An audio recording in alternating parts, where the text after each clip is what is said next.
It's good to see you.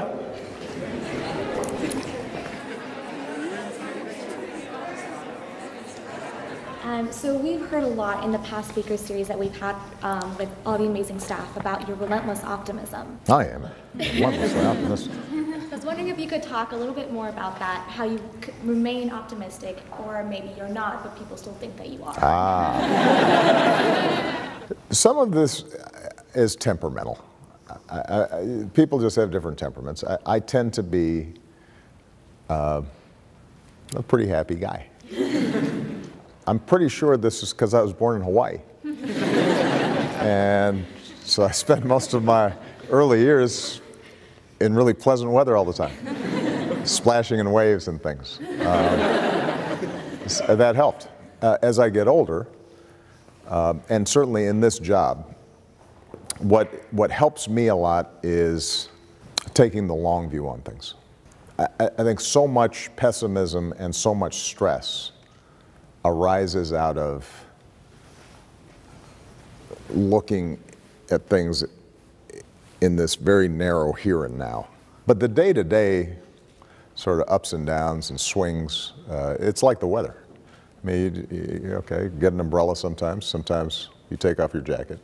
But if you can keep your eye on the long view, not only does that relieve stress, but it also allows you to make better decisions.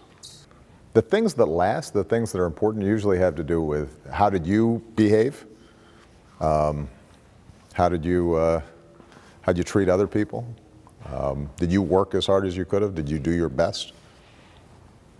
The things that you have control over. When I'm on my deathbed, the things I will remember will be, walking a 4-year-old Malia to the park. I'm not going to remember some headline. I think that's helpful. But that's just me. It's mostly the Hawaii thing. What kind of legacy would you like to leave in the African American community? It's hard for me to say what I've meant to the African American community. I can say what Michelle's meant to the African American community. Michelle's the bomb. So what concretely I can say is that the work this administration's done has made a difference in the lives of people who are struggling, and those folks are disproportionately people of color. So whether it's the Affordable Care Act and making sure people have health care, or it's expanding Pell Grants, or it's programs to deal with low-income communities to help them rebuild and provide better job training. In each of those areas, there are a lot of people who are better off than they otherwise would have been because of the concrete actions that we took. There's a second category of issues that have to do with government action and are specifically related to civil rights, voting rights. We now have an outstanding civil rights division in the Justice Department that is actively filing suits and winning lawsuits to make sure people have the right to vote, to make sure that discriminatory practices are rooted out.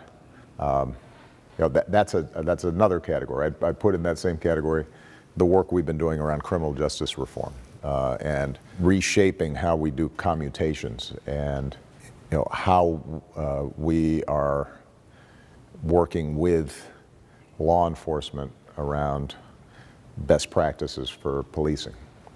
Right, so that's a whole category of issues. And then, then there's just the cultural and psychological issues. And it's interesting. I think the impact may be not just with, black kids taken for granted that somebody who looks like them can be president, but their white peers taken for granted that somebody that doesn't look like them can be president. All of you are young enough that in some ways it's plausible to you maybe that race relations have gotten worse, but actually it's a testimony to how much better they've gotten that this shocks you. Evidence that, there may be racial bias in our criminal justice system. You're hurt. Whereas 25, 30 years ago, that was a given. So sometimes progress involves improvement, but then raising expectations. Things are a lot better, but now our expectations are a lot higher. Look, we got a long way to go when it comes to racial issues. History can go backwards as well as forwards. But the overall trajectory, I think, is positive. And the caution I have for this cohort, because there's probably some self-selection going on. You guys are, if you're interning here with Obama, then you're probably you're more likely to have certain political views. So I just want to caution all of you to make sure that in wanting to improve race relations, you don't become so rigid and sensitive in terms of your own views that instead of opening up dialogue, you sort of harden lines and divisions. All right, guys' turn. Yes, sir, right there. How do you deal with knowing when to compromise, and how have you learned how to compromise and how to more or less stick to your guns?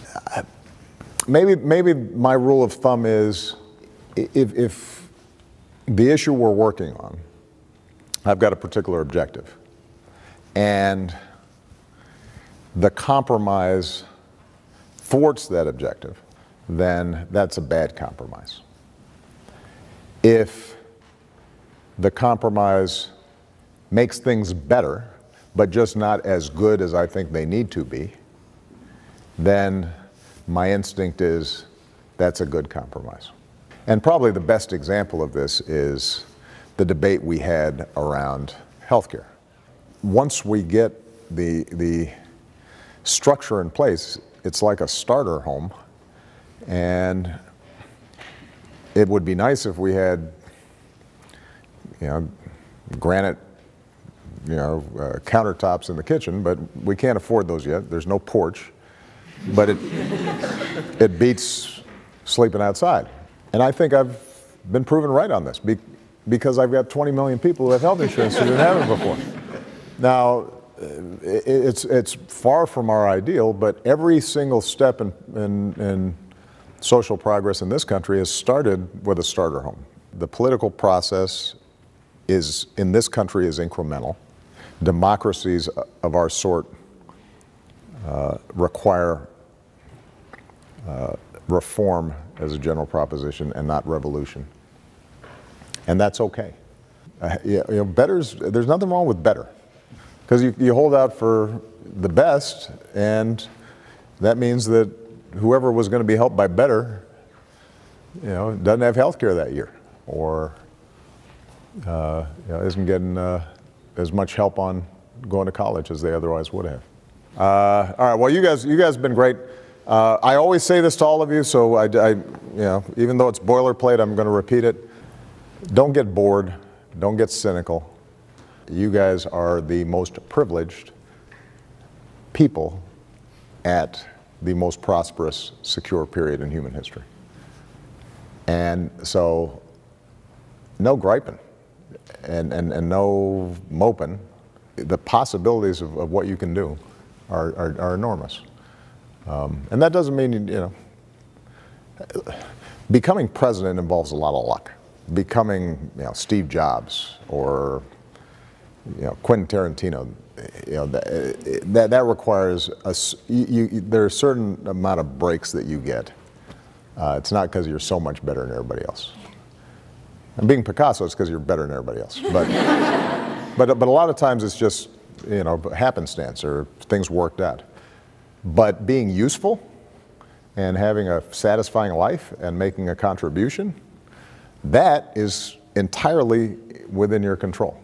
Orient yourself towards having an impact and making a difference.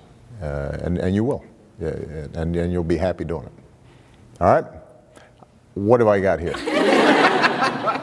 You've just been waiting for this.